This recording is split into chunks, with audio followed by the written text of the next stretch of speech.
ఓం శ్రీ గణేశాయ నమః. జయం తల్లి ఛానల్కు స్వాగతం. కార్తీక మాసం ఆఖరి రోజు మేము ఇలా చేసుకున్నాము. మేము ఉన్న చోట ఒక మారేడు మొక్క, పెద్ద ఉసిరి మొక్క ఉన్నాయి.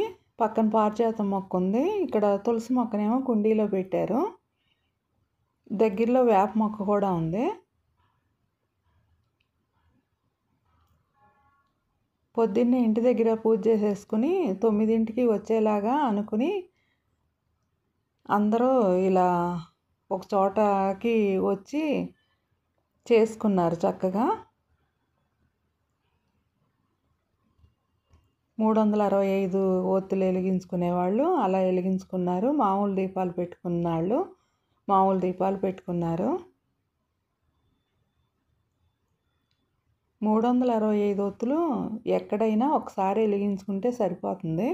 కొంతమంది అయితే ఓపికగా వెళ్ళిన ప్రతి చోట 365 ఒత్తులు వెలిగించుకుంటారు.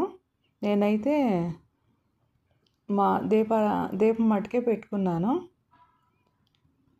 గోత్రనామాలు చదువుకుని మా పిల్లల పేర్లు వాళ్ళ పిల్లల పేర్లు చదువుకున్నా.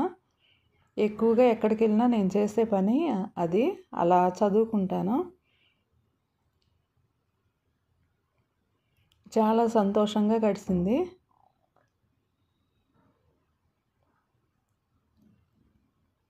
అందరూ ఇంటి దగ్గర నుంచి ప్రసాదాలు చేసుకుని తీసుకొచ్చారు. పులిహోర, పాయసం, చక్కెర పొంగలి, దద్దోజనం, ఉప్మా, బజ్జీ అలా ఎవరికి ఓపుకున్నట్టు వాళ్ళు తీసుకొచ్చారు. పూజ అయిపోయాక లలిత సహస్రనామం, విష్ణు సహస్రనామం చదువుకున్నాము.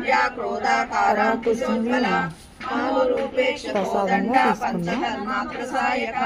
నిజారుణ ప్రభాపూర మజ్జద్ బ్రహ్మాండ మండల చంపకాశోక పున్నాగ సౌగంధి కరసచ్చల కురువింద మణిశ్రేణి కనత్కోటీర మండిత అష్టమి చంద్ర విభ్రాజ దళిక స్థల శోభిత ముఖ చంద్ర కళంకాభా మృగనాభి విశేషక వదన స్మర మాంగళ్య గృహతోరణ చిల్లిక వక్రలక్ష్మీ పరివాహ చలన్ మీనాభలోచన నవ చంప పుష్పాభానాస